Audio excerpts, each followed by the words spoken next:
We are diving into a massive, internet-breaking debate that is literally tearing through one of the biggest sci-fi fandoms in history. We're going to impartially unpack the data, the wild rumors, and the alleged corporate panic floating around online, just to see exactly where this narrative is actually coming from. To keep us on track, here's our roadmap. We'll be looking at the core fandom claim, diving into some fascinating Nielsen streaming data, analyzing the absolute silence on May the 4th, looking at merchandise trends, and finally exploring some intense theories on corporate strategy. Let's get right to it. Starting off with part 1, the core fandom claim. Are they actually spinning off the sequels? This whole debate centers on a massive rumor making the rounds online. The claim here? That studio execs are supposedly so desperate to get back to profitability that they want to completely spin off the recent sequel trilogy from the official timeline. Think about that for a second. Considering the literal billions of dollars invested, it'd basically be the studio saying, you know what, we don't care, just get rid of it so we can move on. They'd be abandoning the very characters that were supposed to carry the entire future of the franchise. Now, check out this number, 8.6 million. That spectacularly large number represents the estimated views a video discussing this exact rumor received. Look, even the people analyzing this admit you need to take it with a massive grain of salt, especially since there are still official movies in development set after the sequels. But 8.6 million views? That absolutely proves there is an undeniable, massive audience appetite for this specific narrative. People are practically begging for it to be true. Moving on to Section 2, Nielsen Data and Streaming, where we analyze the May 4th drop.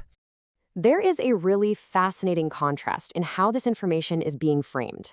Mainstream entertainment outlets, they were throwing a parade, celebrating a staggering 33 billion minutes streamed. But if you zoom in on the finer details of that third-party data, there is a glaring omission. The modern, recent films, they are completely absent from the top metrics. Instead, the most-watched list is totally dominated by classic films and the prequels. You've got the original 1977 film, The Phantom Menace, and The Empire Strikes Back taking the absolute top spots, followed closely by the rest of the prequels.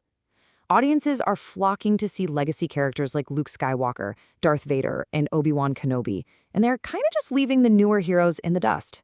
So the real story here is what's missing. The Force Awakens, The Last Jedi, The Rise of Skywalker, nowhere to be found in that top 10 list.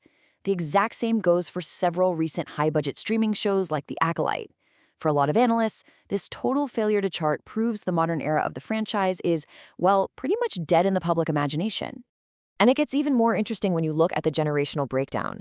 This completely pushes back on the corporate claim that the sequel trilogy successfully tailored the franchise for younger audiences. Look at Gen Z and Gen Alpha. They are actually favoring older animated shows like The Clone Wars or the earlier seasons of The Mandalorian. Nobody across any demographic is defaulting to the recent sequel films. The kids are actively choosing the older stories over the new ones. Okay, Section 3, the May 4th silence. Talk about a disturbance in the marketing. This timeline lays out what the fandom heavily expected to see announced. Remember, this was the first major holiday under the newly appointed creative leadership, so fans were anticipating a massive ticker-tape parade of news. A new season trailer for Ahsoka, casting updates for upcoming theatrical films featuring legacy characters, major gaming announcements. These were all considered incredibly safe bets. But in stark contrast, the actual output was shockingly light. Announcements were limited to a few short clips for an upcoming movie, a release date for a racing game, and, wait for it, Burger King paper crowns. Yeah, a grand, exciting roadmap for the franchise's future was completely MIA. So how is the internet interpreting this lack of news? A lot of people believe it signals absolute internal panic. In their view, a confident studio would have spent the day hyping up their massive upcoming theatrical releases, right? Instead, this total silence paints a picture of a media team that has nothing positive to share, and maybe a studio deeply worried about stepping on its own toes. Which brings us to Section 4, merchandise and fan creations, or where the money is actually going. If you really want to know where true fan investment lies, look at the premium consumer merchandise. Take a look at recent high-end figure announcements from premium collectible makers. Notice a trend here? There is a total absence of modern sequel characters. Manufacturers are entirely focused on classic and prequel-era fan favorites. We're talking Qui-Gon Jinn, Anakin Skywalker, and a Clone Wars-era Ahsoka. And this illustrates the point perfectly.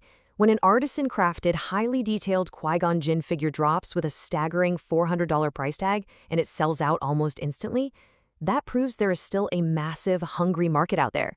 Fans will absolutely spend top dollar, but only on the specific eras and classic characters that they genuinely love and respect. On top of that, fans are so desperate for classic storytelling that they're turning to AI-generated YouTube videos featuring alternate timelines. There are immensely popular fan-made videos showing characters like Luke and Ahsoka traveling the galaxy together after the original films. It's fascinating. Even if the storytelling is kind of clunky, these videos generate millions of views because audiences can feel the passion. They'd honestly rather watch basic AI storytelling than multi-million-dollar official scripts, simply because it features the characters they're starving for. Finally, let's look at Section 5, Theories on Corporate Strategy, and what some are calling the ripcord moment. Take a look at this number, 80 million. That is the highly concerning early box office projection for the franchise's next big theatrical release. Industry reports are allegedly projecting a domestic opening of just $60 to $80 million. For a legacy franchise of this sheer magnitude, that's a disastrous metric. Many analysts view this specific number as the ultimate catalyst for the corporate fear and marketing silence we talked about earlier. To explain the studio's behavior, a direct parallel is being drawn to the automotive industry. Remember when Tesla released a poorly received update and then less than a year later quietly discontinued certain vehicle models entirely? The theory is that the studio's current deafening silence is their version of pulling the ripcord, a massive, hidden pivot away from their current creative direction, executed as quietly as humanly possible. Ultimately, the conclusion of this whole online analysis is that the sudden release of that damaging streaming data wasn't an accident. The theory goes that the financial executives actually authorized the release of those numbers to force the creative leadership's hand. It's the ultimate tension between the creative side and the money side in modern Hollywood. Dropping viewership and poor projections mean the creatives are no longer in control, and the financial reality has completely taken over. As we wrap up this explainer, you really have to look at the big picture. Do the tumbling streaming numbers, the prequel-heavy merchandise, and the absolute marketing silence actually point to a secret franchise-altering restructuring? Or is everyone just reading way too deeply into a slow news day? What do you think is really happening behind the curtain?